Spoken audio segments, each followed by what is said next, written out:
Allez, comme tous les dimanches, le résumé de la semaine, 37 vidéos faites cette semaine. On commence avec un test d'autonomie sur de l'avalanche avec le Kona, donc des valeurs un peu bizarres, notamment au niveau du kilométrage, malgré que j'ai pris les mêmes routes que d'habitude, 500 mètres de plus. Et la conso est un peu bizarre également, par rapport au pourcentage de batterie dépensé. Bon, peut-être un bug du calculateur, je ne sais pas. Alors, je crois que ça c'était la news de la semaine, hein. Hyundai qui va lancer la marque Ioniq du coup. Une marque qui regroupera toutes les futures voitures électriques Hyundai. Donc ça sera Ioniq 1, Ioniq 2, Ioniq 3, Ioniq 4. Ça sera des dénominations comme ça, plus aucune originalité du coup de la part de Hyundai, qui en plus reprend le nom Ioniq, qui était déjà utilisé pour la berline qu'on connaît tous. Bon, je trouve ça un peu moyen personnellement, mais bon, après ça n'engage que moi. Rivian R1T, environ 30 000 précommandes pour le moment. Pas si mal pour une nouvelle marque inconnue du grand public. Donc ça s'annonce pas trop mal pour eux. La Rolls-Royce Silver Shadow de Johnny Cash, rétrofitée en électrique avec une batterie de Tesla. Et oui, les rétrofits n'en finissent plus, hein. Donc cette fois, c'est cette fameuse Rolls-Royce Silver Shadow de 1970 qui est rétrofitée. Le passage au combo CCS pour les Tesla S et X sera désormais moins cher. Et oui, parce que de série, c'est toujours pas le cas, hein. Elles ont toujours pas le CCS combo, ces voitures-là en Europe, ça serait bien d'ailleurs que Tesla s'y mette un peu, parce que là, quand même, c'est quand même la norme, hein, CCS combo, donc les modèles 3 et modèle Y l'ont, mais pas le modèle S, modèle Y, modèle X, donc je trouve ça un peu dommage. La Renault Zoé en tête des ventes de voitures électriques en Allemagne, au coude à coude, avec la e-Golf, et oui, la e-Golf qui fait de la résistance en Allemagne. En même temps, c'est une Golf électrique, donc évidemment, les Allemands aiment bien les Golf. Ceci explique cela. Tesla travaillerait-elle en secret sur une montre connectée? Voilà, donc j'ai mis en illustration notre ami David Hasselhoff, forcément, qui avait mis lui-même une montre connectée pour parler à Kit, la voiture K2000 du coup. Et Tesla donc travaillerait sur un projet similaire. Bon, évidemment la Tesla elle parle pas, mais pourrait donner des commandes vocales, j'imagine, à la voiture pour qu'elle fasse des trucs, etc. Le prototype d'une Faraday future mise aux enchères. Donc le prototype en question, 1050 chevaux, 0 à 100 2 secondes 3. Donc à mon avis, ça a coûté plusieurs centaines de milliers d'euros cette histoire. Une Model S se fait pulvériser par un camion, ses passagers sains et saufs. Alors encore une fois, une Tesla victime d'un accident terrible, mais encore une fois, les passagers sont vivants. Donc franchement, voiture assez solide, hein, qui protège bien ses passagers. Tesla va diviser le prix de ses actions par 5 afin de les rendre plus abordables. Donc ça se fera donc le 28 août prochain.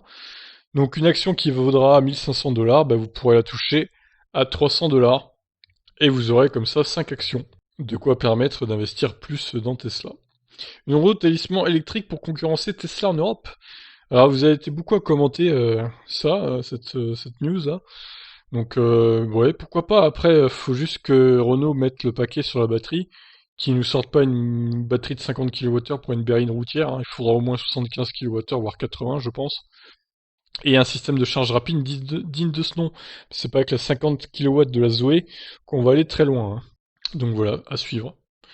Porsche ne donnera pas les grosses mises à jour à distance pour sa Taycan. Et oui, il faudra passer en concession pour les mises à jour de plus je sais pas combien de gigas d'ailleurs, j'imagine 50 ou 60 gigas. Même peut-être moins d'ailleurs, peut-être 10-20, il faudra aller en concession. Donc, est-ce que c'est une mauvaise ou une bonne nouvelle? Je sais pas trop. Au moins, il s'assure qu'il n'y aura aucun bug, mais bon. Alors, Drag Race de Tesla Model S 3 X et Y, version performance, laquelle est la plus rapide? Bon, je vous laisse aller voir la vidéo, hein. Je vous dis pas la réponse.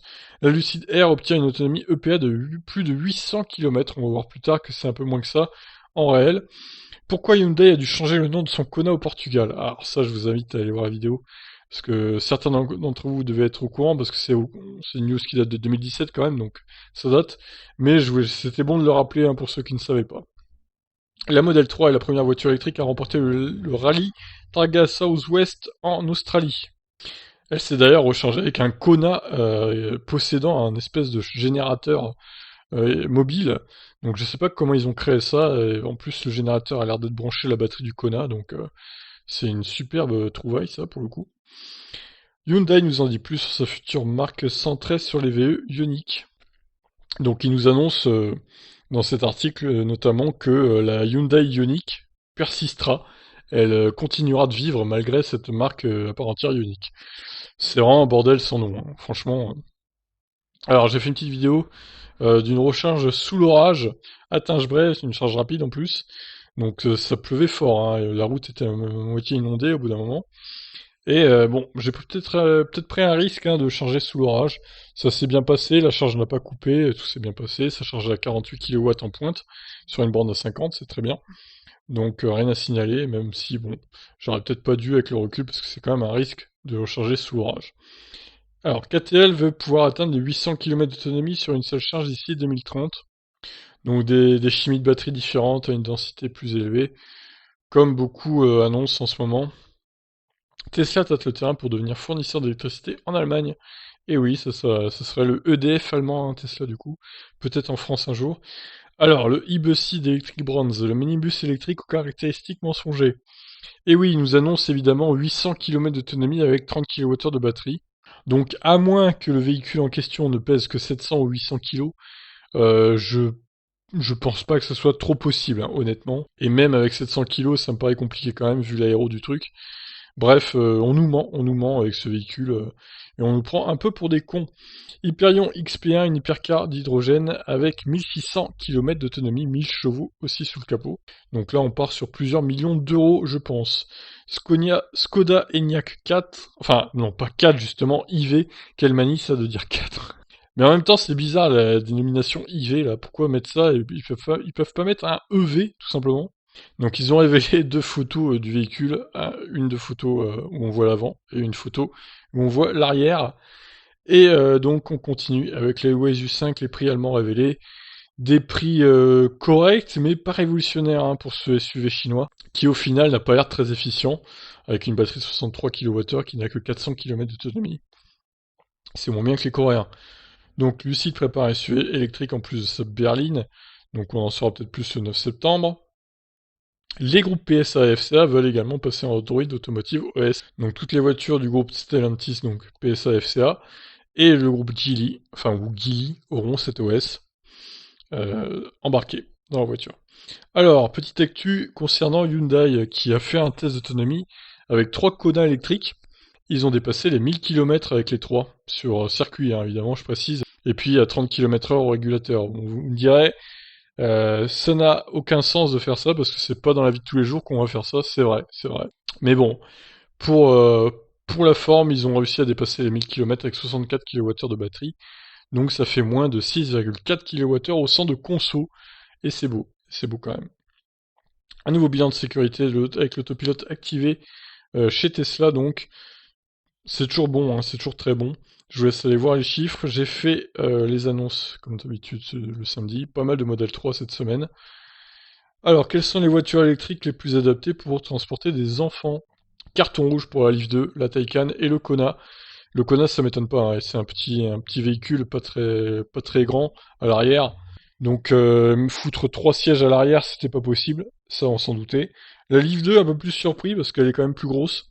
Et la Taycan, pas surpris non plus parce que c'est une sportive, c'est pas fait pour ça, quoi. Elon Musk annonce la réécriture complète de l'autopilote d'ici 6 à 10 semaines.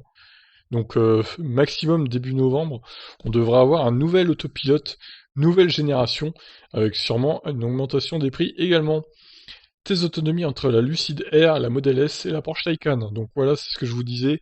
Elle a été annoncée pour 830 km EPA, cette Lucid Air, mais au final, ils ont réussi à faire 730 km d'autonomie sur la route, ce qui reste correct, hein, ce qui reste plus que correct, c'est même plus que la Model S Long Range et que la Model 3 Long Range, même si la Model S Long Range a normalement plus d'autonomie que le Model 3. Mais voilà, donc la Lucid Air qui devient la nouvelle reine de l'autonomie, pour le moment en tout cas. La recharge à destination Tesla bientôt payante, c'est ce qui se dit, hein, avec la nouvelle génération de chargeurs à destination, la version 3, qui pourrait embarquer une fonctionnalité pour faire payer les usagers. Donc à voir si les restos, hôtels ou autres centres commerciaux feront payer les gens. Toyota planche sur une nouvelle technologie de batterie qui ne peuvent fonctionner qu'à 150 degrés. Voilà, donc Toyota toujours plus dans l'innovation, hein, apparemment. Toyota qui cherche à tout prix à innover, mais dans le mauvais sens, hein, parce que là, clairement, les batteries de 150 degrés, ça veut dire qu'il va falloir les laisser se brancher sur secteur tout le temps. C'est même encore pire, comme disait Jag, c'est pire que les Bolloré qui étaient à 60 degrés. Donc au final, c'est de la merde. Encore une fois, c'est de la merde, Toyota, qui fait n'importe quoi, on peut le dire. Il crée une réplique thermique du Tesla Cybertruck en version essence, donc très bon boulot de sa part, parce que quand même là, faut le faire hein, pour créer à partir de zéro, parce qu'a priori, il a pas repris un autre véhicule hein, comme modèle, il est parti de zéro, donc sinon ça aurait été précisé dans l'article, j'imagine. En tout cas, ce n'est pas précisé, donc on va dire qu'il est parti de zéro. Et superbe boulot de sa part à ce monsieur. Dommage que ce soit une version thermique, mais bon, c'est déjà pas mal. Alors, l'équipe de Jeff Dan progresse bien sur les nouvelles batteries de Tesla, donc je pense qu'ils sont à fond hein, sur les recherches pour le Battery Day du coup, et je vous laisse aller voir l'article, c'est pas mal. Et on termine donc avec le coronavirus, le point sur l'épidémie dans le monde et dans la France le 16 août. L'augmentation du nombre de cas dans le monde se stabilise et c'est pas trop mal. Et si vous n'avez pas encore eu vent de cette nouvelle chaîne, hein, j'ai créé une nouvelle chaîne sur la Formule 1 récemment, et je parle de la saison de 2020 de Formule 1, des transferts de pilotes, des courses, etc. Donc si vous êtes fan de Formule 1 comme moi, bah, je vous invite à vous abonner. On est déjà 119 abonnés dessus, et ça ne fera qu'augmenter au fur et à mesure des semaines. Sur ce, je vous laisse. Ciao!